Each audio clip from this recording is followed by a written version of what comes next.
Alright, today I've just got a quick tip. If you've got a DeWalt 735 planer or 735X kit and you've had issues with the feed rollers, it might be because your shop is too cold. I've had that same issue a while back. My garage was probably like 30 to 40 degrees and I was trying to plane some lumber and the feed rollers wouldn't grab. They'd just sit there and spin. They'd leave rubber marks on the wood. And I couldn't figure out what was going on. I took the whole thing apart, I was looking for like maybe a belt was slipping or something, and finally, just as a last-ditch effort, I put a space heater in front of this for about a half hour, and came back out and it planed just fine.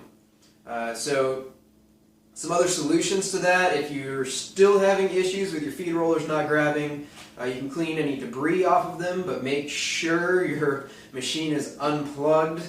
Be very careful because the knives are really sharp. I just take a bench brush underneath there and brush them off.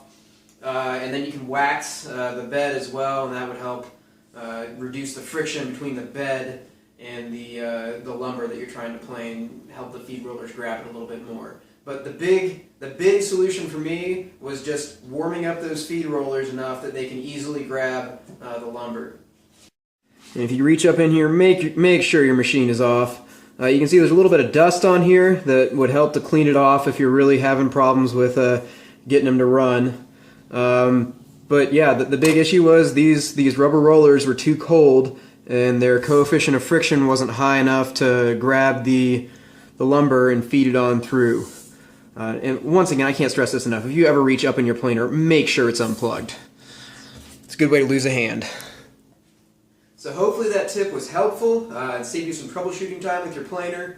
And if you have any questions, let me know in the comment section below. And I promise I've got a full review coming on this planer later, so don't forget to subscribe.